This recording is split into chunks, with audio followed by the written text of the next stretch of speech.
मंगलाचरण करेंगे। ओम नमः सिद्धेभ्य जय श्री ओम नमः सिद्धेभ्य जय श्री ओम नमः सिद्धेभ्य।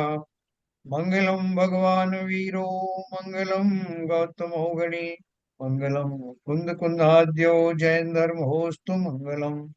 सर्वमंगल मांगल्यम सर्व कल्याण कारकम प्रधानम सर्वधर्माणां जयनं जयतु शासनम। जैनं जयतु शासनं जैनं जयतु शासनं। नमे समय साराय स्वानुभूत्या चकासते चित्स्वभावाय भावाय सर्वभावांतरच्छिदे।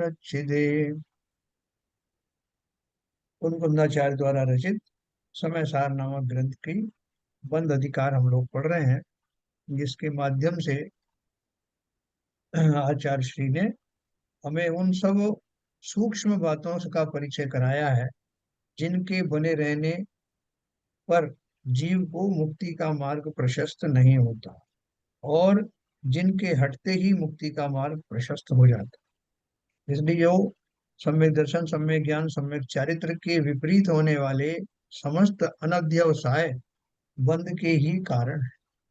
यानी जैसे हम बोलते हैं कि 24 घंटे ये जीव कर्मों का बंद करता, तो वो 24 घंटों में हर प्रति समय नवीन नवीन कर्मों का बंद करता है, किसी ना किसी प्रकृति का बंद करता रहता है।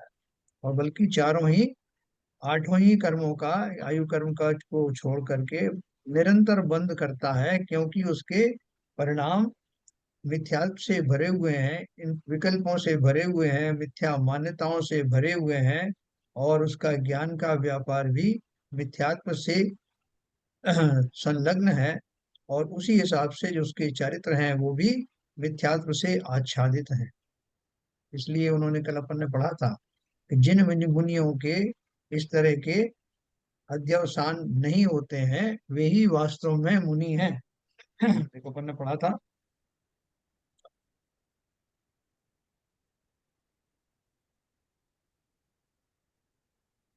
बात पढ़ी थी, जिन मुनि राजों के पर पदार्थों और विकारी भावों में एकत्व, ममत्व व कर्तृत्व भोक्तृत्व बुद्धि ना हो, और जो अपने स्वरूप में स्थिर रहते हों, वे मुनिराज ही सच्चे मुनिराज हैं। हाँ? अपन इस बात को भी पढ़ेंगे कि क्या 24 घंटे अपने स्वरूप में रहा जा सकता है या नहीं रहा जा सकता, तो उन उस समय में किस तरह का चिंतन होता है, जो मुनि आदि हैं उनका कैसा चिंतन होता है। और हमारा तो बात ही अलग है, हमारा तो सारे समय वही मिथ्यात्व रूप से भरे हुए विकल्पों का ही चिंतन होता है। तो अपन इस बात को बहुत अच्छे से समझेंगे। सामान्य व्यक्ति जो अभी मिथ्यात्व के अंदर है, उसके विकल्प कैसे होते हैं, क्यों होते हैं, बंद उससे निरंतर होता है, ये तो हम जानते हैं। उसी को थोड़ा और अच्छे से उन्होंने समझाया।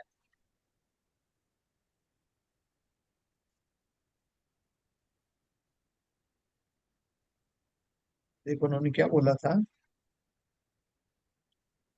आज एक नई बात ये आएगी, शब्द नया आया है अध्यवसान की जगह पे संकल्प विकल्प शब्द, जो अपने जिससे परिचित है। इस प्रकार इस गाथा में यही कहा गया है कि मिथ्या दर्शन, मिथ्या ज्ञान और मिथ्या चारित्र रूप अध्यवसान ही बंध के कारण। इसके बाद आचार्य जयसेन की तात्पर्य वृत्ति टीका में एक गाथा आती है जो आत्मख्याति में नहीं है। वह गाथा इस प्रकार है, हाँ?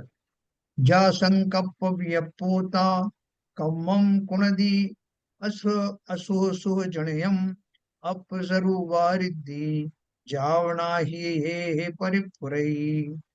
इसे आत्मा में जब तलक संकल्प और विकल्प है, तब तलक की अनुभूति ना, तब तक शुभाशुभ कर्म हो। जब तक संकल्प विकल्प है, तब तक आत्म स्वभाव में रिद्धि अर्थात स्वानुभूति हृदय में प्रकट नहीं होती है। संकल्प विकल्प, जब तक संकल्प विकल्प है, तब तक आत्म स्वभाव में रिद्धि अर्थात स्वानुभूति हृदय में प्रकट नहीं होती। और जब तक स्वानुभूति प्रकट नहीं होती, तब तक वह जीव शुभ अशुभ कर्म करता है। अब आप बोलोगे संकल्प विकल्प क्या होता है, हमने तो वैसे कई बार पढ़ा है। लेकिन संकल्प विकल्प का अर्थ क्या है कि संकल्प में सदा काल में मेरा कुछ ना कुछ मांगना रहता है। मैं ये बन जाऊं, मैं वो बन जाऊं, मुझे ये मिल जाए, मुझे वो मिल जाए, अब मैं ऐसी कोशिश करूंगा, अब मैं ऐसा प्रयास करूंगा। संसार जन्य वस्तुएं या बहुत सारी कल्पनाओं से भरे हुए जो मेरे भाव होते हैं वो बदल बदल के आते हैं, इसलिए वो संकल्प भी है और विकल्प भी सर यहाँ है ना। पर हाँ जी। ये जो मोक्ष मार्ग पे चलने का जो विकल्प आता है, संकल्प आता है, वो भी इसी संकल्प विकल्प में आएगा। देखो, आपने ठीक बात पूछी है कि उनकी जाति भले ही अलग हो, लेकिन वो मुनिराज जो है वो स्थिरता लाने की कोशिश करते हैं ना। हाँ, जिनको अभी केवल ज्ञान होना है वो करते क्या है, उनके भी और इस तरह स्वभाव में, के जो, हाँ, उनके शुभ स्वभाव में रहते हैं। संकल्प, संकल्प विकल्प जो आते हैं, शुभ ही आते हैं, जो शुभ जाति के होते हैं, लेकिन स्थिरता नहीं आ पाती। और जब स्थिरता आ जाती है तो वही उनके शुभ भाव ठहराव को प्राप्त होते हैं, वही चारित्र का रूप धारण करते हैं, और वही उनको स्वानुभूति में ले जाते हैं। तो अभी जो आपने सही। आप जो जो प्रश्न उठा रहे थे, हाँ। जब मुनिराज क्या कहते हैं, स्वानुभूति में नहीं होते हैं, शुद्ध भाव में नहीं होते हैं, हाँ, तो क्या करते हैं? तो इसका मतलब ये हुआ कि उस पीरियड में वो स्वभाव में रहने की कोशिश करते हैं। रहते नहीं, अपने आप ही आ जाते हैं। हाँ, स्वभाव में कोशिश, अपने आप आ जाते हैं। हाँ, वो कोशिश नहीं करते, क्योंकि वहां से दिखते ही, जैसे हमारा बैकग्राउंड बना हुआ है, मान लो ये हम एक पहाड़ी के ऊपर बैठे हुए हैं, चारों तरफ पानी है, तो अगर हम वो पहाड़ी पे से गिरेंगे किसी तरह से, तो नदी में ही जो आसपास का पानी है उसी में गिरेंगे, क्योंकि वही बैकग्राउंड है। जी। तो ठीक उसी प्रकार से हम जहाँ गिरेंगे, संकल्प विकल्प हमारे खोटे हैं, तो हम गिरेंगे तो मिथ्यात्व में, गहरे मिथ्यात्व रूपी घाटी में गिर पड़ेंगे। कीचड़ वही में गिरेंगे। हाँ। और वो जो है वो, उनके जो शुभ भाव आएंगे वो भी उच्च कोटि के शुभ भाव हैं, जिसमें वो आ जाते हैं, फिर वहां से उठ के फिर खड़े हो जाते हैं, फिर चले जाते हैं पहाड़ी पर। ऐसा उनका वो निरंतर अभ्यास। आदिनाथ भगवान ने 1000 साल तक जो तपस्या की, उन तपस्या के दौरान वही जो चोटी थी, पर्वत की चोटी, यानी वो जो गुण, सॉरी, कैलाश पर्वत। जो शपथ श्रेणी का जो सोपान था, अंतिम वो था, वहां चढ़ने की तो प्रयत्न था। अंतर मुहूर्त में उस स्थान पर स्थिर बनने का प्रयास ही करते रहे। और वो जब 1000 साल में उस अवधि आई, तभी वो श्रेणी आरोहण होकर के 12वें गुणस्थान का अंत आया, और उनको केवल ज्ञान। तो भाई साहब, जब वो मोक्ष मार्ग का के बारे में विचार करते हैं, स्वभाव में होते हैं, स्वभाव में होते हैं, शुद्ध उपयोग में नहीं होते ना। हाँ, हाँ, हाँ, हाँ, हाँ। हाँ, वो स्वभाव शुभ, में होते हैं। शुभ भाव भी इसलिए कैसे होते संकल्प हैं? शुभ है। भाव भी कैसे कैसे होते होंगे शुभ भाव, बताओ। हाँ, वही तो उच्चत का मैं बता रहा ना, कि मोक्ष हम्म, मार्ग के लिए भैया प्रयास कैसे करें, क्या करें, हाँ, क्या इस तरह प्रकार के जो भाव आते होंगे, तो वो मेरे ख्याल से वही ऐसे भाव आते होंगे। इसके अलावा बैकग्राउंड में और तो कुछ है नहीं। हाँ, अपने आत्मा के स्वरूप का चिंतन करने में ही मोस्टली समय जाता है। और हाँ, जैसे 7वें गुणस्थान के दो भाग होते हैं, इसमें एक प्रवृत्ति और एक निवृत्ति रूप जो आता है। हाँ, 7वें गुणस्थान के प्रारंभ में या 6वें गुणस्थान में जो प्रवृत्ति रूप संयम होता है कि मुझे ये पालन करना है, इस तरह का हिंसा महाव्रत पालन करना है, इस तरह की जो प्रवृत्ति रूप संयम आता है, वो 7वें गुणस्थान के अंतिम भाग में तो कदापि ये होता नहीं। वहां तो सीधा सीधा जो है वो श्रेणी आरोहण के योग्य भाव बनने लगते हैं। वहां तो पंच परमेष्टि आदि का जो आश्रय भी अवलंबन भी छूट जाता वो छूट जाता है, है। हाँ, निवृत्ति भाव आ जाते हैं ना। निवृत्ति रूप आता है, मतलब उनके अबुद्धि पूर्वक भी वही चीज आती है। जैसे अपन किसी चीज के आदी हो जाए तो हमारा जो अबुद्धि पूर्वक वही के वही आएगा। जैसे अपन कार का एग्जांपल देते हैं ना, कार चलाने में जो कार चालक है वो इतना मस्त है, उसकी जो उसकी प्रैक्टिस इतनी है कि वो स्मूथली चला रहा है और 10 बातें और सोच रहा है, बहुत सारी बातें सोच रहा है। लेकिन कभी सामने कुछ आ ही जाता है तो उसके रिफ्लेक्सेस एकदम काम करते हैं, वो ब्रेक लगा देता है।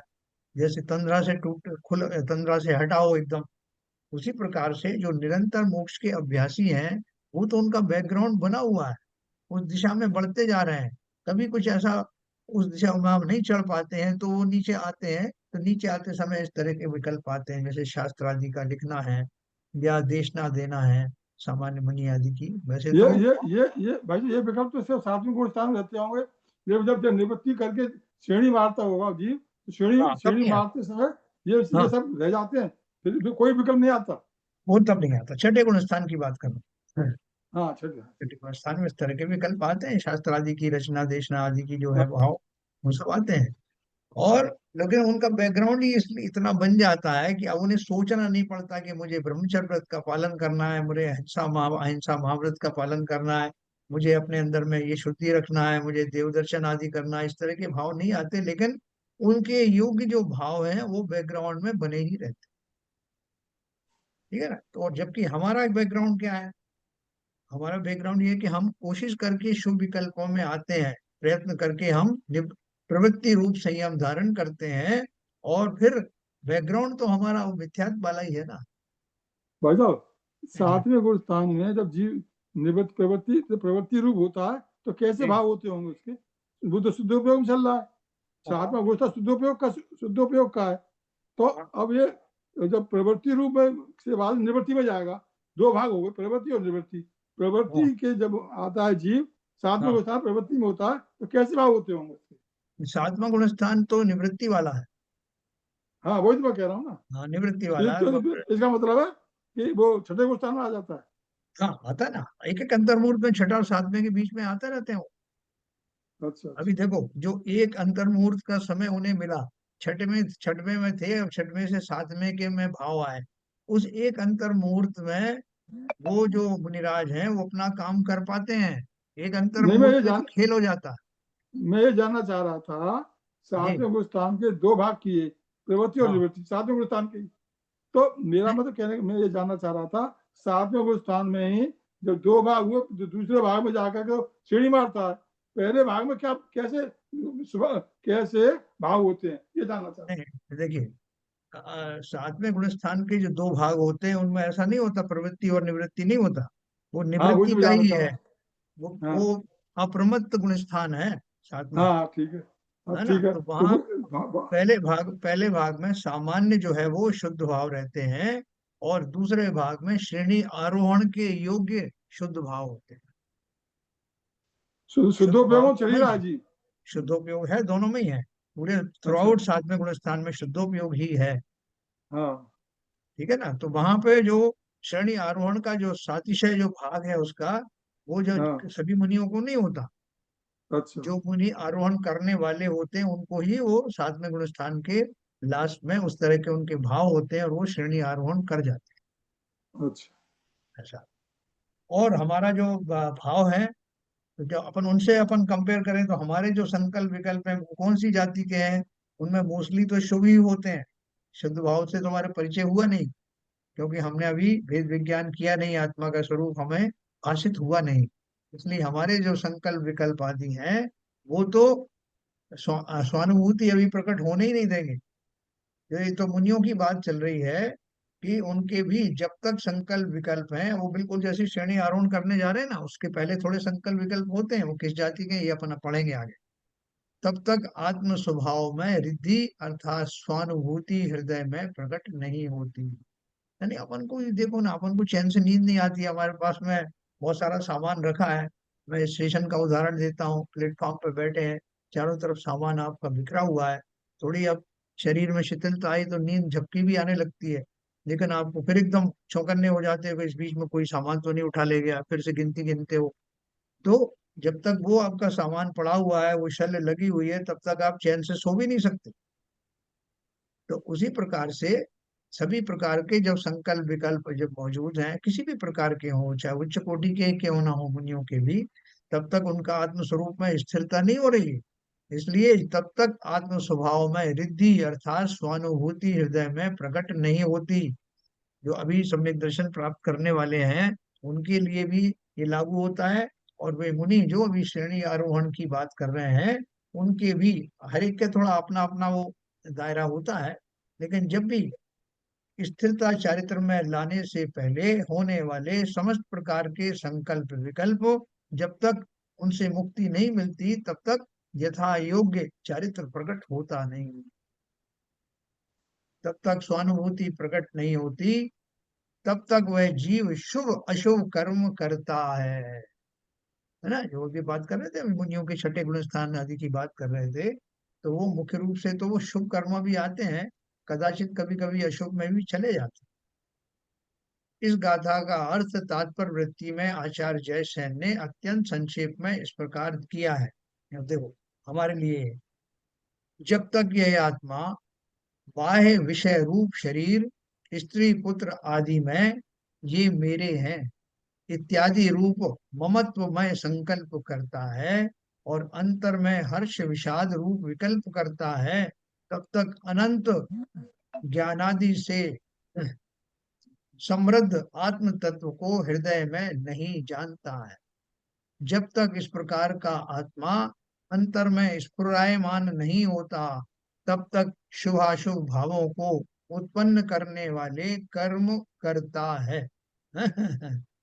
क्या बोले उन्होंने कि देखो, आत्मा तो मेरे पास वैसी ही है, वही है, लेकिन जब तक यह आत्मा बाह्य विषय रूप शरीर, स्त्री पुत्र आदि में ये मेरे हैं इत्यादि रूप ममत्वमय संकल्प करता है और अंतर में हर्ष विषाद रूप विकल्प करता है, तब तक अनंत ज्ञानादि से समृद्ध आत्म तत्व को हृदय में नहीं जानता है। अपनी उस अनोखी संपत्ति को तो सोच ही नहीं पाता। जब तक ये भौतिक संपत्ति, स्त्री पुत्र मकान आदि जो मेरे दिमाग में बसते रहते हैं, तब तक उस आत्मा का साक्षात्कार होना तो संभव है ही नहीं।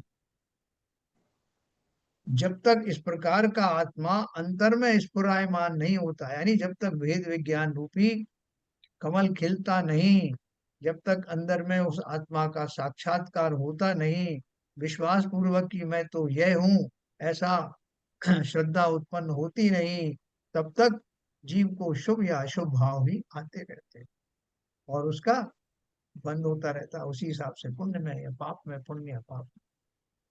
इसलिए गृहस्थ दशा को बोलते हैं ना, काजल की कोठरी है।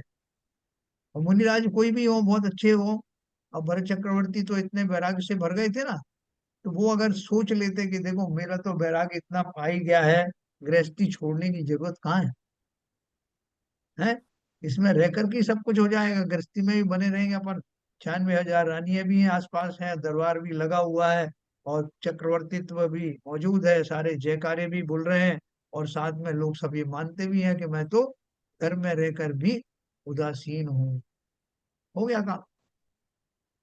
तो उन्होंने क्यों छोड़ा, घर छोड़ने की जरूरत थी क्या? नहीं तो वो तो वैराग्य ही नहीं था फिर। हाँ, वो अपने आप ही छूट गया, उसमें रहते हुए भी उन्हें कोई उससे लगाव थोड़ी था, लेकिन वो उनका तो अब कोई चाहते थे। उनका कोई संकल्प थोड़ा ही था, वो तो वैराग्य रूप था। और वो अपने आप ही छूट जाता है फिर। अब उनको उसी भाव में थोड़ी, उससे और ऊपर के भाव में आना था, तो किसी भी तरह के संकल्प विकल्प, अरे मैं अभी राजा हूँ, अरे मैं तो अभी भी चक्रवर्ती हूँ, कहेगा। इस सब विकल्पों से मुक्त होने के लिए गृहस्थी और गृहस्थपना छोड़ना ही होता है, और छूटते ही, इसलिए तो अगर वो मामूली शल्य थी। अगर ये विकल्प होते तो वैराग्य भाव पैदा ही नहीं होते सर। नहीं नहीं, वैराग्य भाव तो पैदा नहीं, आपकी बात सही है, लेकिन अभी उतने से ही अपन वही संतुष्ट हो जाते हैं कि भाई आ तो गया ना वैराग्य भाव, अब जो है अरे नहीं छोड़ने की साहब, जरूरत क्या जब वैराग्य भाव आ गया तो वो सोचने की जरूरत, सोचना ही नहीं पड़ेगा, वो दोनों है। ही। हाँ, वो अपने तो आप नो छूट जाए। नो गो गेज वाली बात है साहब, दिस साइड और बस, दैट साइड। तो सब छूट ही जाना है। इसीलिए जो अपन बोलते हैं ना, वो गारंटी क्यों देते हैं कि अगर आपको भेद विज्ञान हो गया, आपको अगर संकेत उत्पन्न हो गया, तो वो जीव अवश्य ही मोक्ष जाएगा, कितना ही समय बीत जाने दो, मोक्ष अवश्य जाएगा, क्योंकि उसने वो लेवल, जो मिनिमम क्वालिफिकेशन है, उस लेवल को टच कर दिया। आज नहीं तो कल वो मोक्ष जरूर जरूर ही जाएगा। तो हम और आप जो है अभी इसीलिए तो कोशिश में लगे हुए हैं कि एक बार में वो लेवल इसी पर्याय में टच हो जाए, मैं संतुष्ट हो जाऊंगा कि मैं मोक्ष का अधिकारी बन गया। बनूंगा तो सही, अवश्य बनूंगा, ऐसा तो विश्वास है ही, लेकिन जितना जितना मैं उसमें निष्णात होऊंगा, उतना उतना मेरे प्रोपोर्शनेट होता है, देखो, जितना जितना मुझे भेद विज्ञान होगा और उसका अभ्यास होगा, उतना उतना मैं सुखी होने लगूंगा। सीधा प्रोपोर्शनल, डायरेक्टली प्रोपोर्शनल। इसलिए मैं भी आपको एक चीज और बताऊंगा कि ये जो हमारी जो मति होती है, जैसे उसमें है ना, वो अपना वो श्लोक पढ़ते हैं ना, जो तप रिद्धि है, कि हम जो तप करने वाले जो जीव हैं, वो जितना जितना तप करते हैं उनको उतना उतना तप की प्राप्ति होती रहती है। ये अपने लास्ट में पढ़ते हैं ना। हाँ,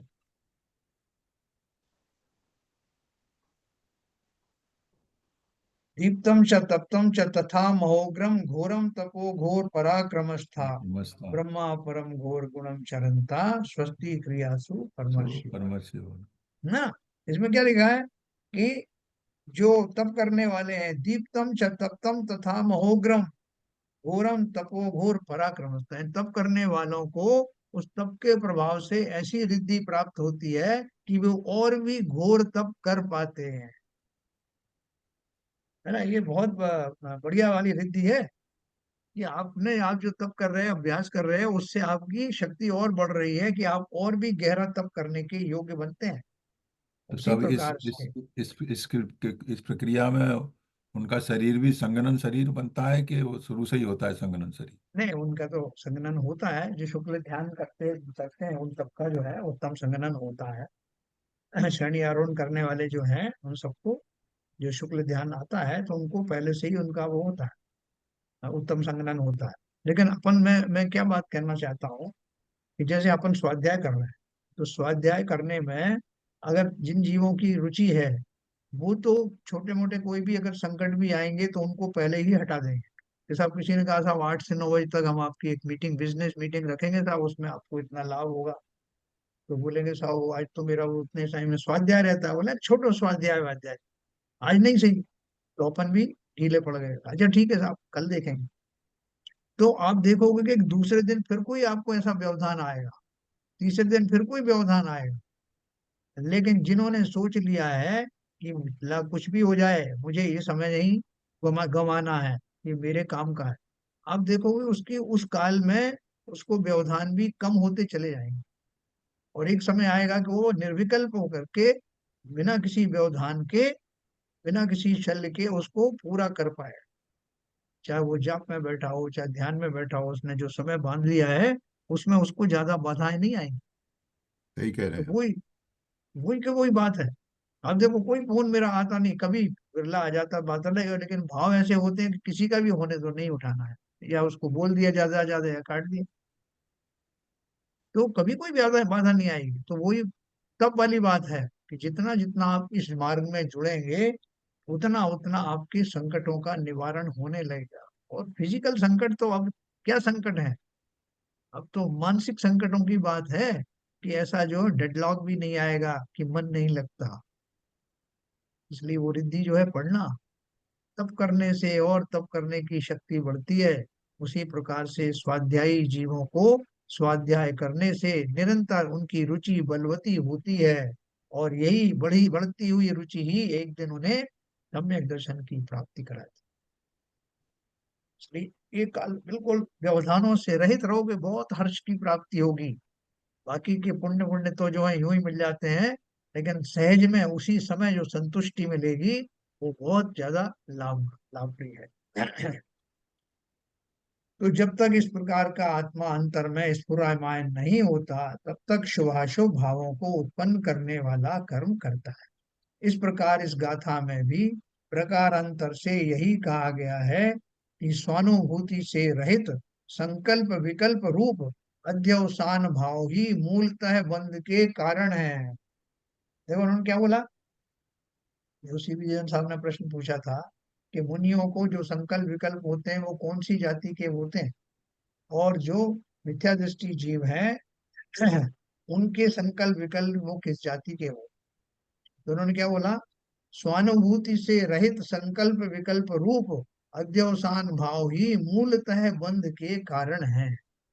वो मुनियों के तो जो है वो स्वानुभूति बनी ही रहती है, कभी प्रत्यक्ष बनती है, सातवें गुणस्थान आदमी में, छठवें गुणस्थान में वो जो है वो उनके बैकग्राउंड में रहती है। तो वो तो उनके भाव वैसे ही चलते हैं, या तो शुभ में रहते हैं या शुद्ध में रहते हैं। तो इसलिए उनका जो है वो उस तरह के बंध नहीं होते। जो अनंतानु, यहाँ बंध की बात जहां भी कर रहे हैं मूलतः वो अनंतानुबंधी जाति की बंध की बात कर रहे हैं। तो बोल रहे हैं स्वानुभूति से रहित संकल्प विकल्प रूप अध्यवसान भाव ही मूलतः बंध के कारण है। जो हम और आप हैं, हम सबके कैसे हैं, उस स्वानु आत्मानुभूति का तो सवाल ही नहीं, क्योंकि वहां तक तो मैं पहुंचा ही नहीं, उसका स्वरूप ही जाना नहीं। इसलिए नियम से मेरे सारे संकल्प विकल्प बंध के ही कारण है। तो जल्दी से आत्मा को समझना, अपने को वेद विज्ञान करना। विगत गाथाओं में बारंबार अध्यवसान शब्द का उपयोग किया गया है और अध्यवसानों को ही बंध का कारण बताया गया है। अतः यह प्रश्न उठना स्वाभाविक ही है कि आखिर ये अध्यवसान है क्या, आखिर अध्यवसान कहते किसे है ना। तो ये अध्यवसान कैसे है, इन्हीं प्रश्नों के उत्तर में 271वीं गाथा लिखी गई है। बुद्धि बहुसाओ बिये अध्यवसानम मदीय विण्णाणम एकट्ठमेव सवम चित्तम भावोय परिणामो बुद्धिर्व्यवसायो अपि च अध्यवसानं मतिश्च विज्ञानम् एकार्थमेव सर्वं चित्तम भावस्य परिणामः। व्यवसाय बुद्धिमति अध्यवसान और विज्ञान भी एकार्थवाचक है सभी, ये भाव चित परिणाम भी। क्या बोल रहे हैं, बुद्धि, व्यवसाय, अध्यवसान,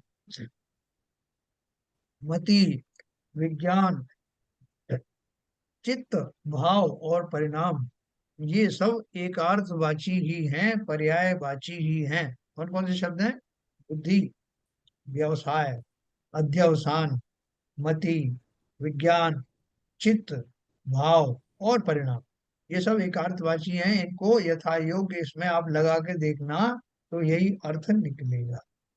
ठीक है, उनको लगा के भी बताया उन्होंने आगे।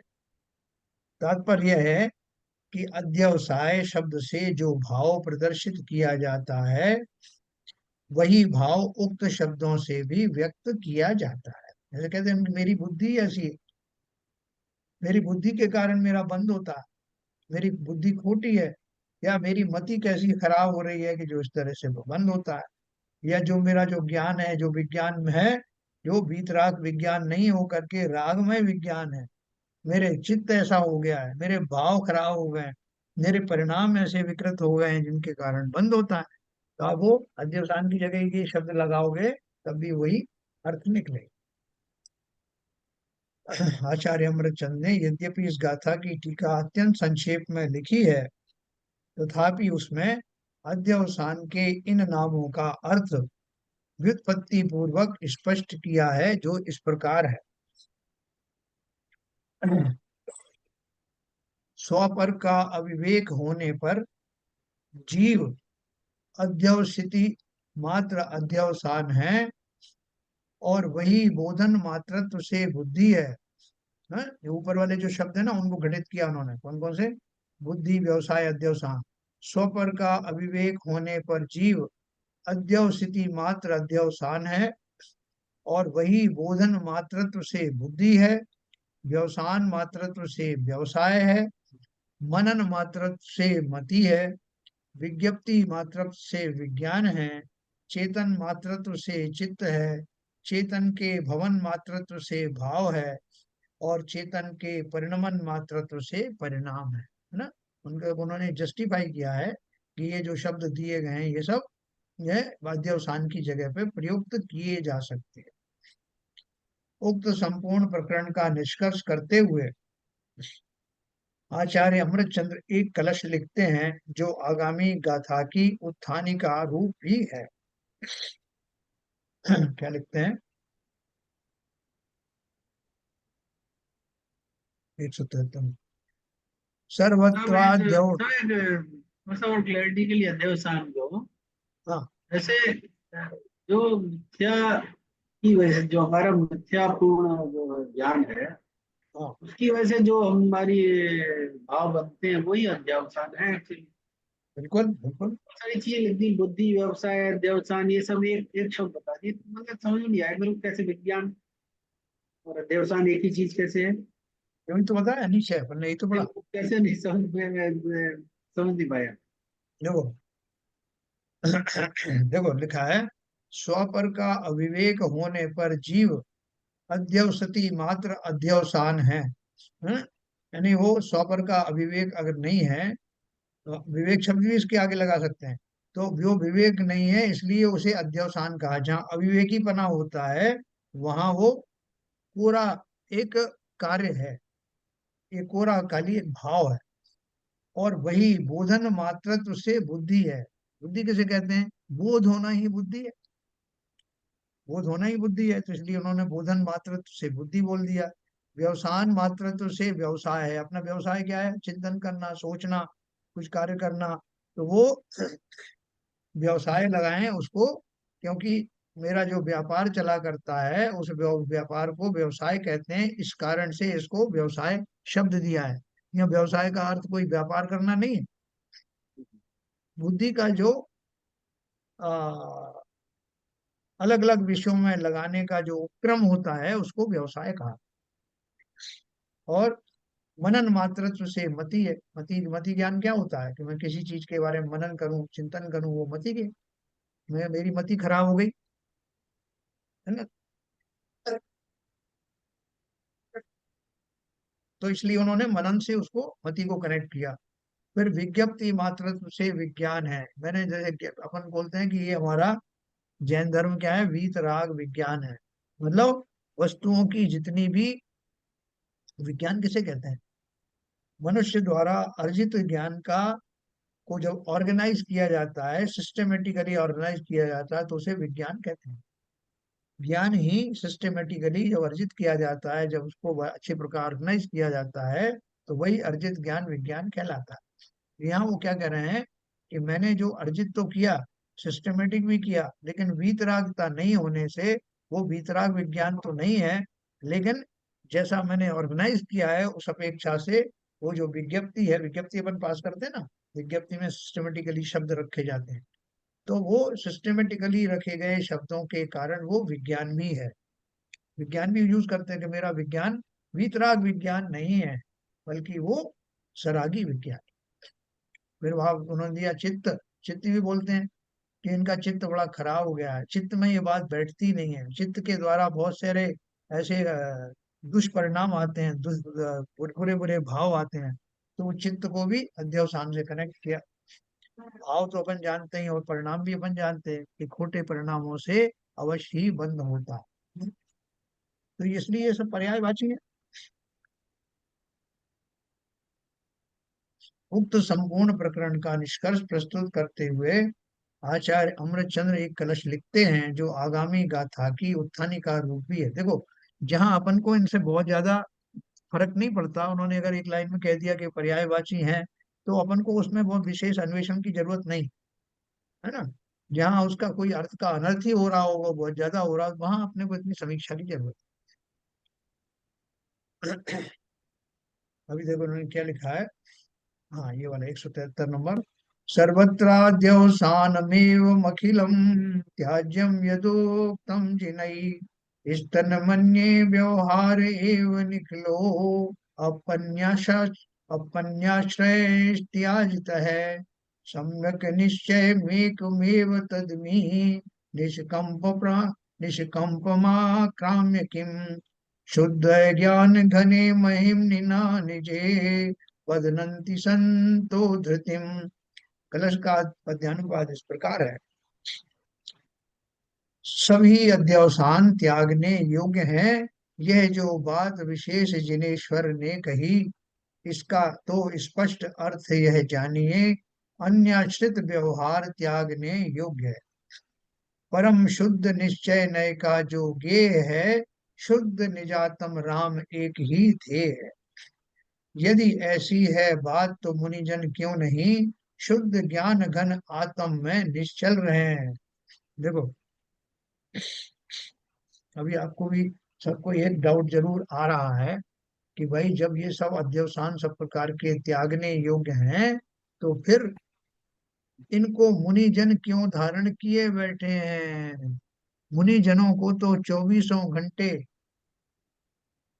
अपनी आत्मा में स्थापित रहना चाहिए। फिर बीच बीच में दूसरी चीजें क्यों आ रही हैं? है ना, ये देखो, इसलिए उन्होंने बहुत बढ़िया किया। आचार्य देव कहते हैं कि जिनेन्द्र भगवान ने जो यह कहा है कि सर्व पदार्थों के आश्रय से होने वाले सभी अध्यवसान भाव त्यागने योग्य हैं, इसका आशय हम यह मानते हैं कि उन्होंने पर के आश्रय से उत्पन्न होने वाले संपूर्ण व्यवहार को ही छुड़ाया है। ऐसी स्थिति में ऐसा विचार आता है कि जब ऐसी बात है, तो फिर संत लोग एक सम्यक निश्चय को ही अंगीकार करके शुद्ध ज्ञान घन स्वरूप निज महिमा में अपने आत्म स्वरूप में स्थिरता को क्यों धारण नहीं करते? तात्पर्य यह है कि ऐसी स्थिति में संतों को तो स्वभाव में ही स्थिर रहना चाहिए। उनके लिए तो एकमात्र यही कर्तव्य है। हैं? तो बोल रहे हैं कि आचार्य खुद ही ये बात कर रहे हैं कि आत्मानुभूति के अतिरिक्त या आत्मा से संबंधित भावों के अतिरिक्त किसी भी प्रकार के भाव संकल्प विकल्प की श्रेणी में ही आते हैं।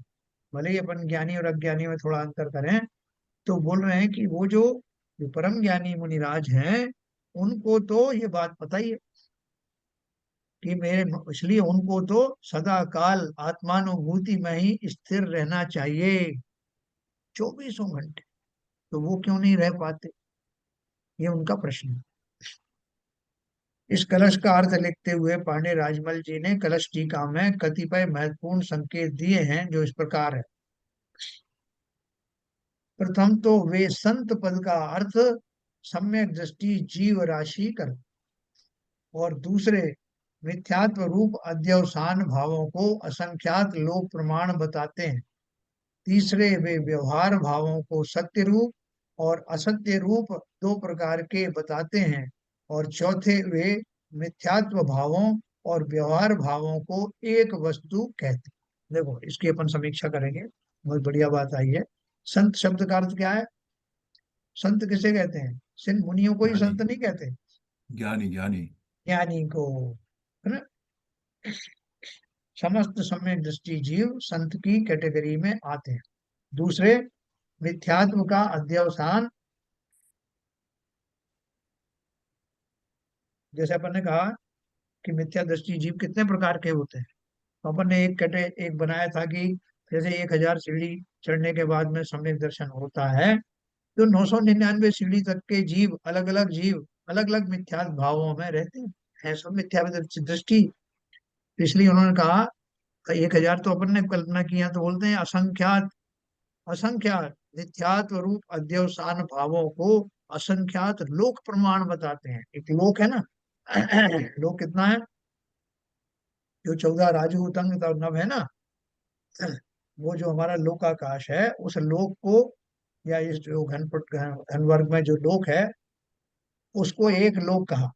ऐसे असंख्यात लोक का जितना फैलाव होगा, अवगाहना होगी, उतनी तरह के असंख्य प्रदेशी है ना, ये लोक जो है असंख्यात प्रदेशी है।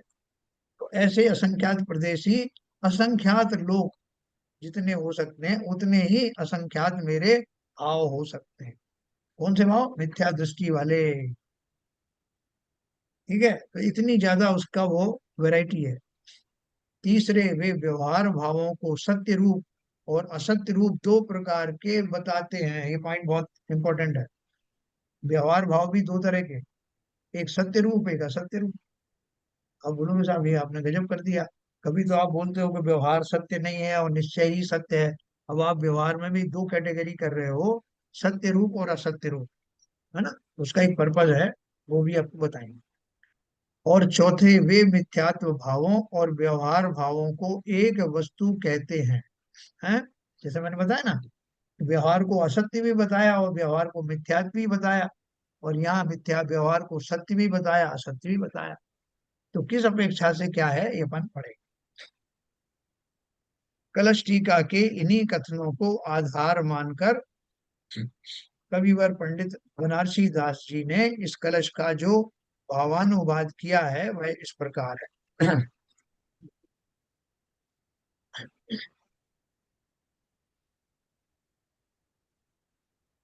असंख्यात लोक परवानम जे मिथ्यात्व भाव तेई व्यवहार भाव केवल ही युगत हैं। ऊपर क्या ऊपर आया क्या इसका? नहीं नहीं नहीं, ऐसे यही है। यही है ना।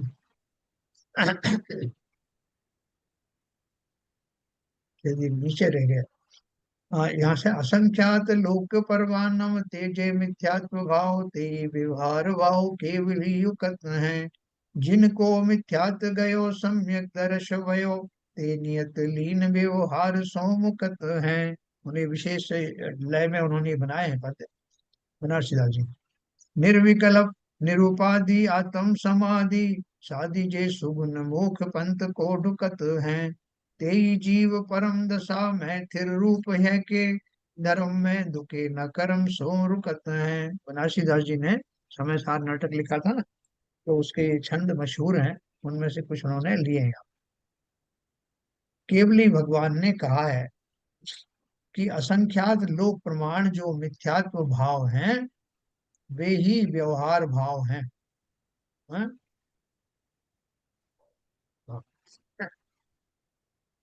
असंख्यात लोक प्रमाण जो मिथ्यात्व भाव हैं वे ही व्यवहार भाव हैं। इसलिए जिन जीवों का मिथ्यात्व भाव चला गया है और जिन्हें सम्यक दर्शन हो गया है वे जीव निश्चय में लीन रहते हैं और व्यवहार से मुक्त हो गए हैं, व्यवहारातीत हो गए हैं। मोटी मोटी बात है ये। आप कहोगे कि ऐसा कैसे बता रहे हो भाई साहब, रामचंद्र जी तो क्षायिक सम्यक दृष्टि थे, उनका व्यवहार कहाँ चला गया था? तो व्यवहार बहुत सारा करते थे ना, लेकिन उन्होंने क्या क्वालिफाई किया? असंख्यात लोक प्रमाण जो मिथ्यात्व भाव हैं वे ही व्यवहार भाव है। जिस व्यवहार की बात कर रहे हैं वो कौन से भाव है?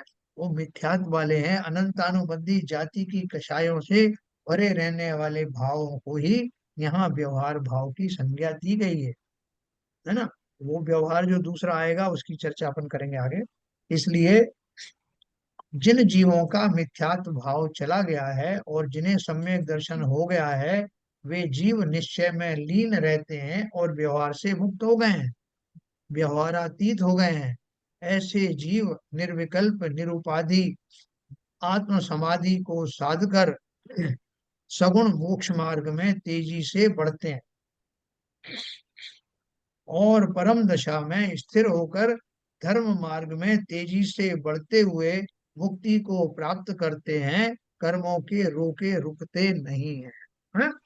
ये किन जीवों की बात कर रहे हैं? जिन्हें सम्यक दर्शन तो प्राप्त हो ही गया, तो मिथ्यात्व तो उनका चला ही गया, और वो उन्हीं दशा आदि को धारण करके अपने चारित्र की जो उनका लक्ष्य है उसकी ओर निरंतर बढ़ रहे हैं। तो मिथ्यात्व भाव तो पहले ही चले गए।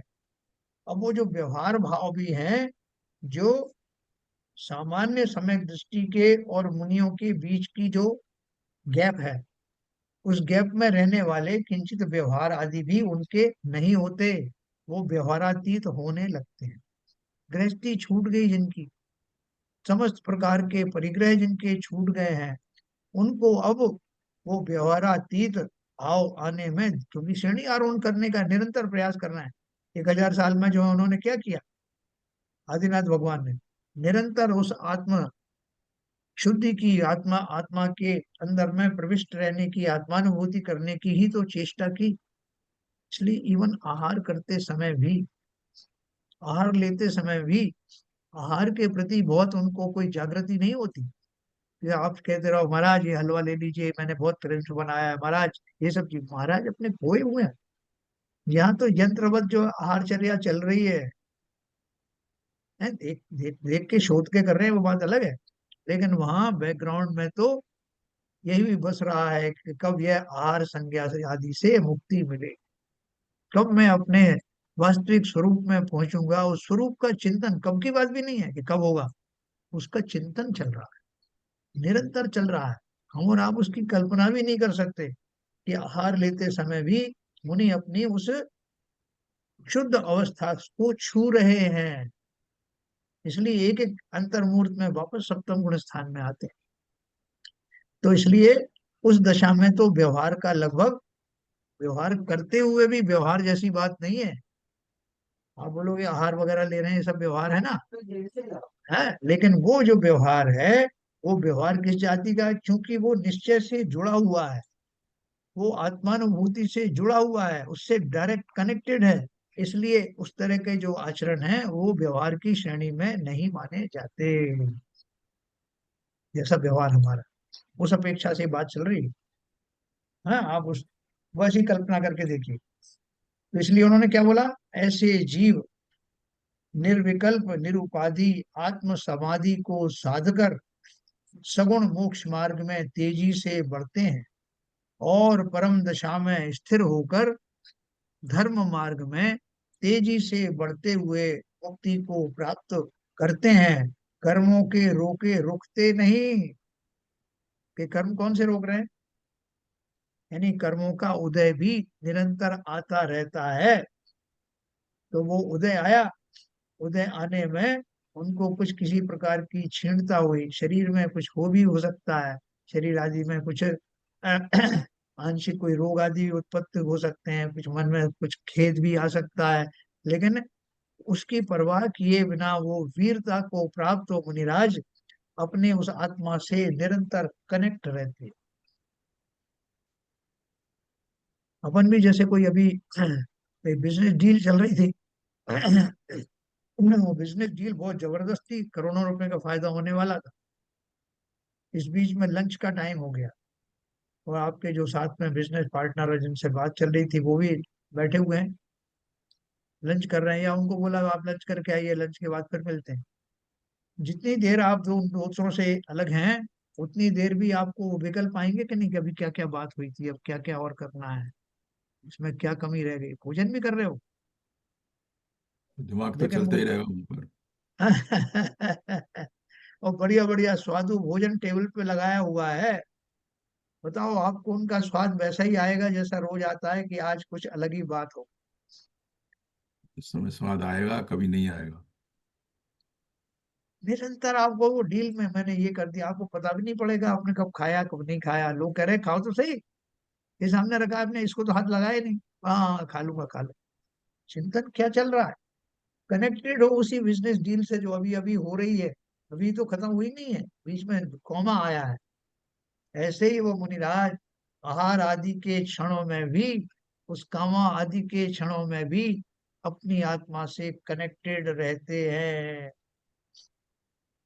इसलिए जो उनका व्यवहार है वो हमारा जैसा व्यवहार नहीं, उसको व्यवहार मानते ही नहीं। ये इसका क्लैरिफिकेशन और आगे आएगा।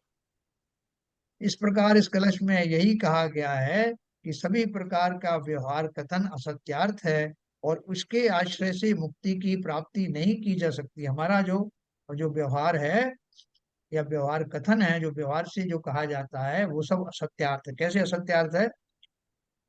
यद्यपि व्यवहार ने भी परमार्थ का ही प्रतिपादन करता है और उसकी उपयोगिता भी है। अभी बात कर रहे हैं, ये तो मैंने आपको वो एक विशेष वो घटना के माध्यम से बताया कि मुनिराज का कैसा व्यवहार रहता है।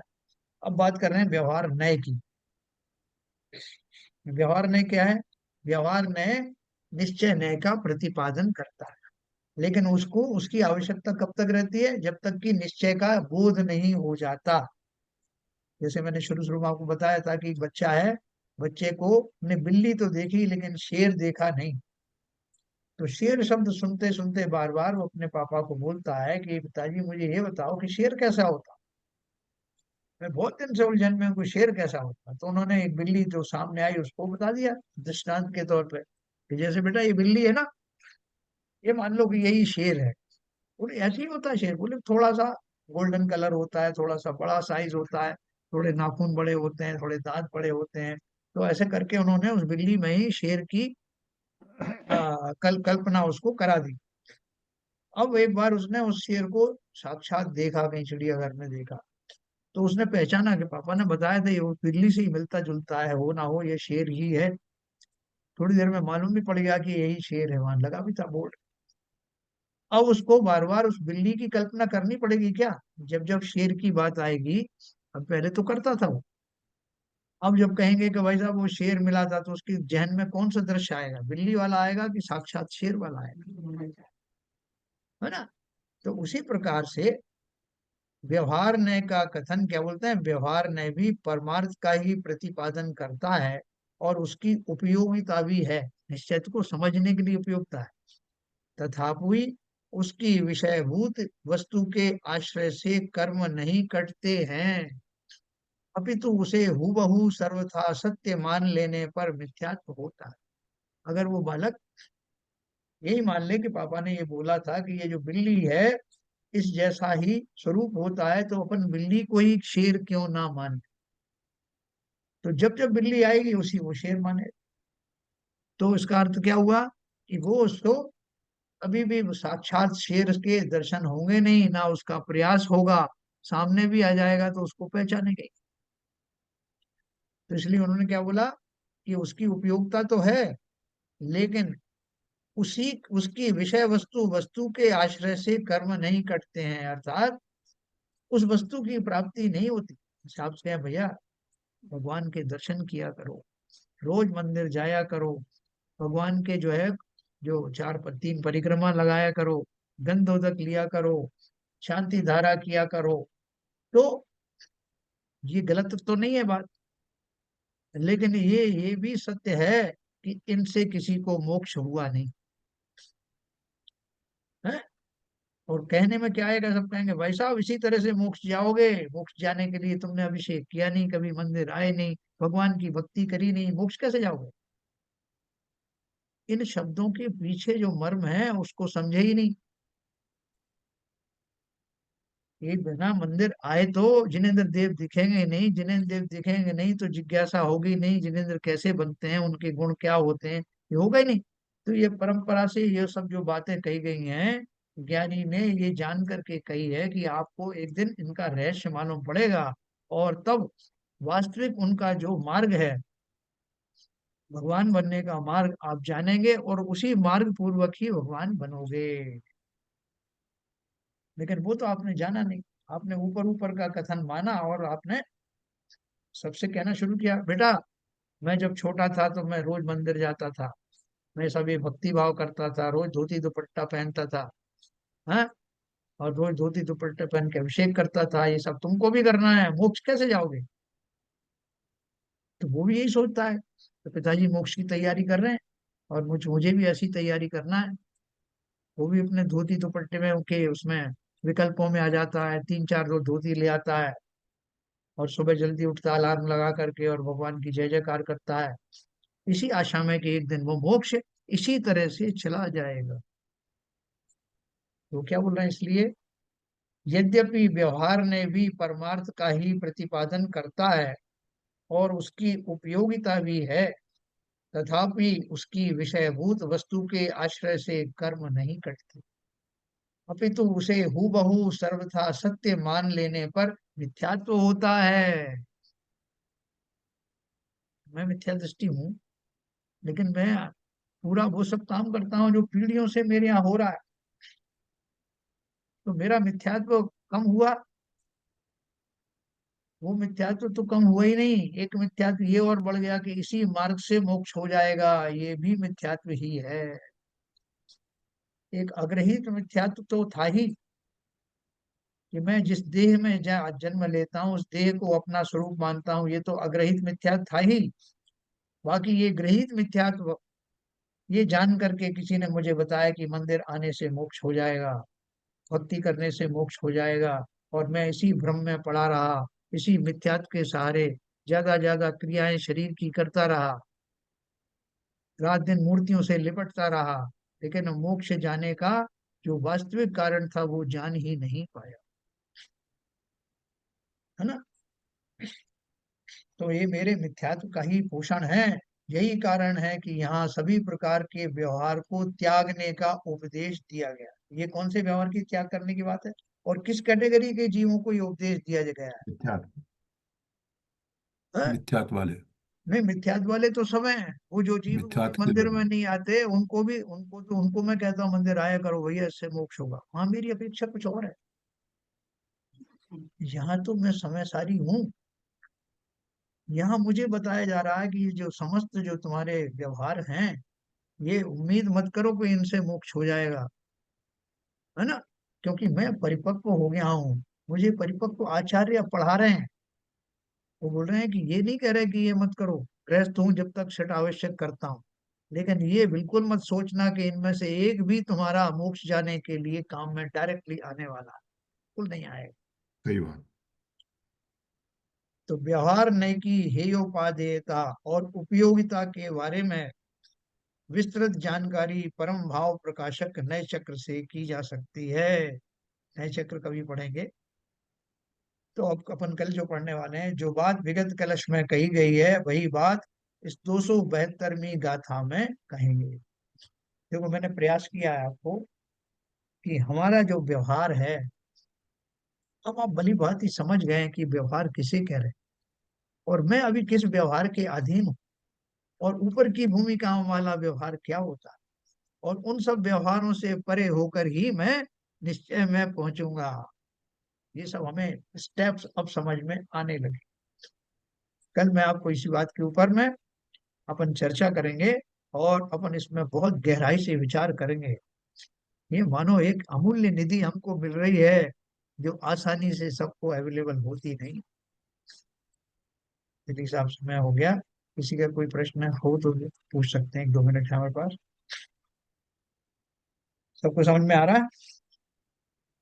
जी सर। चलिए, किसी को कुछ कहना है? हरप्रीत साहब? नहीं सर। हाँ, बहुत क्लियर, निश्चय में पहुंच गए क्या? नहीं नहीं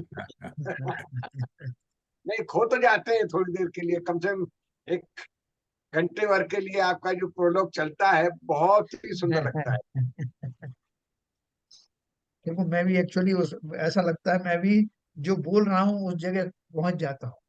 अपने अंदर ही ऐसा लगने लगता है कि बोलते वो तो बोलते ही वो स्पर्श आ जाता है, ऐसा लगता है। वो तो पूरा सिंक्रोनाइज होता है सर। बिल्कुल।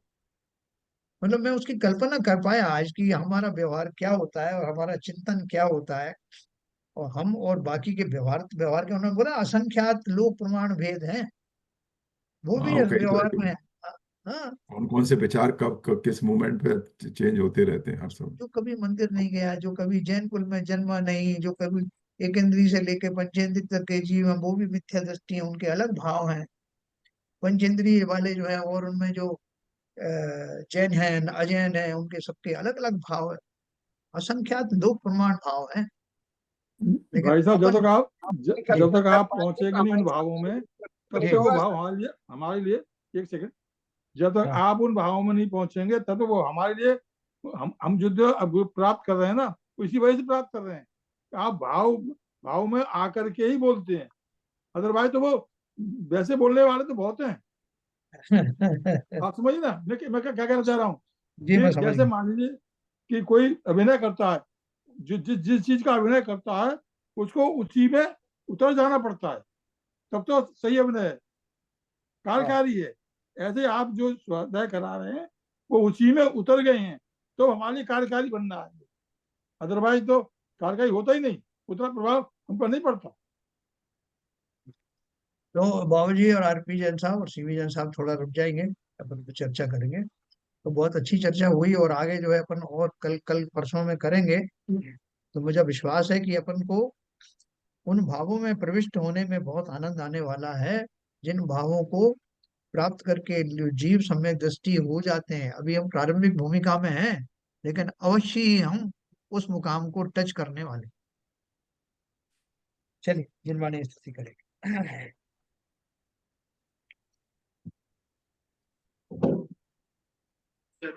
नाश में को ज्ञान के प्रकाश में को अपरे भास में को भानु शिव खानी है।